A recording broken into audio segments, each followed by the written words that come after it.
Malyala cross road వద్ద ఇవాళ మా రైతులందరం కలిసి ఇలా రాస్తారోకో ధర్నా కార్యక్రమం చెప్పడం జరిగింది. ప్రధాన ఉద్దేశం ఏంటంటే రైతులకు తెలుసు ఎప్పుడు పంటలు వేసుకోవాలనేది, కానీ ప్రభుత్వానికి ముఖ్యమంత్రికి మంత్రులకు ఏం తెలుస్తలేదు. కామన్గా మన ఇండ్లలోనే వర్షం పడితే రేగుల కింద బకెట్లు పెట్టుకుని నీళ్ళు ఆపుకుంటాం, దేనికన్నా బోల్దోటానికో బట్టలు ఎత్తానే. ఈ దరిద్ర ముఖ్యమంత్రికి కిందికి వరద పోయినా మోటార్ ఆన్ చేస్తలేడు. అరే మన రైతుకు వెళ్తే ఫుట్బాల్ కాడికి రాగానే మోటార్ బంద్ చేసుకోవాలని ఈయనకు సోయలేదా? మోటార్ ఆన్ చేస్తే పోసాన్ని పోసి ఎత్తిపోతుంది కదా, కిందికి పెట్టుకునేందుకు కామన్ తెలివి ఉండాలి కదా. మోటార్లు ఆన్ చేస్తే పంపింగ్ అయితే అన్నారంకెళ్ళు సుందీలకెళ్ళు కొన్ని పైకి వస్తాయి కదా. ఎంతసేపు మేడిగడ్డ రెండు పిల్లలు ఊరినాయి. సోయలేని ముఖ్యమంత్రి 2.5 సంవత్సరాలు అయినాయి. మొత్తం కాళేశ్వరం కట్టడం 4 ఏళ్ళలో కట్టారు. 2 పిల్లలు చేయడానికి ఎన్ని ఏళ్ళు పడుతుంది నీకు? సరే ఆయన తప్పు చేసినావు, గంగల మీద నువ్వేం బిగినావు?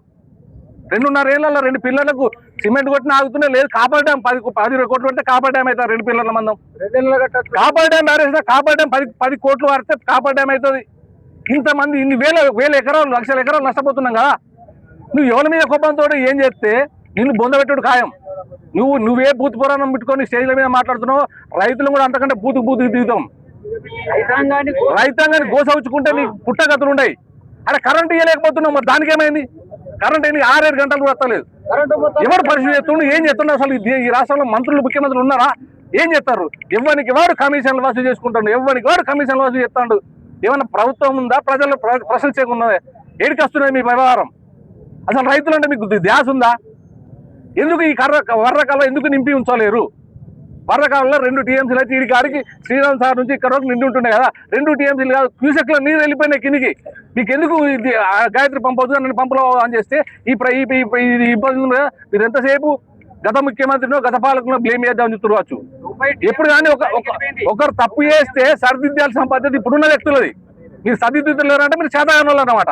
ఆయన తప్పు చేసిన నిరూపించలేకపోతారు, మీరు చేతగానోళ్ళు అయిపోతారు. ప్రధానంగా ఇలా నష్టపోయేది రైతాంగం కన్నెర వేస్తే మాత్రం కాంగ్రెస్ మొత్తం కనుమరుగైపోతే ఇప్పటికే దేశం మొత్తం మీద ఏ రాష్ట్రంలో లేదు, ఆయనతో 1-2 రాష్ట్రాల్లో కావచ్చు. వచ్చే తెలంగాణ రాష్ట్రంలో మాత్రం కాంగ్రెస్ మాత్రం పుట్టగతులున్నాయి. మీకు 4-5 సీట్లు కూడా దక్కాయి. ఇలాంటి పరిస్థితులు ఉంటాయి. ఈ స్థానిక ఎమ్మెల్యే కూడా మేము రిక్వెస్ట్ చేస్తున్నాం, మీరు ఎంతసేపు పాదయాత్ర చేస్తాం వర్షపడుతుంది కావచ్చు, అరే నీళ్లు పోతున్నాయి కిందికంటే గవాపి మీకు పంపుకోవటం కానీ పాదయాత్ర పౌర్ణమి నాడు ఇంకో ఆయన మీద యాగం చేస్తున్నాడు. మేము తప్పతలాడుతున్నాం అన్నాడుతున్నాం. దేవుడు కరుణిస్తలేడు, కరుణించిన వాన కొడుతున్నాం కిందికి ఇచ్చిపెట్టబడుతుంది. ఉన్న నీళ్ళని ఒడిచిపట్టి మీకు పంపింగ్ చేయరా నాయన అంటే అది సదాక ఇవన్నీ దేశాలు వేయబడుతుంది. ఓ యూరియా చక్కగా ఇయ్యరు, ఓ రైతు బంధు చక్కగా వేయరు. మీ ప్రభుత్వంలో ఏదైనా ఒకటి చక్కగా అయిందా? ఒక్కటి చక్కగా అయిందా? కొనుడు చక్కగా కొనరు. 5-10 కిలోలు అట్లా. అసలు రైతు మీద మీకు ఏమైనా ధ్యాస ఉందా? రైతు బీమా ఉందా? రైతు బీమా ప్రీమియం కట్టి సావాలి. ఇప్పుడు రైతు నేత 5 లక్షలు వచ్చే పరిస్థితి లేదు. ఏం చెప్తున్నారు మీరు ఎంతసేపు కమిషన్ల కోసం కక్కుర్తిపడి ఈ రైతాంగాన్ని నష్టం చేస్తున్నారు. కాబట్టి దయచేసి మరొకసారి ఈ వేదిక మీకు వెళ్ళి రైతుల ద్వారా మేము అందరం డిమాండ్ చేస్తున్నాం.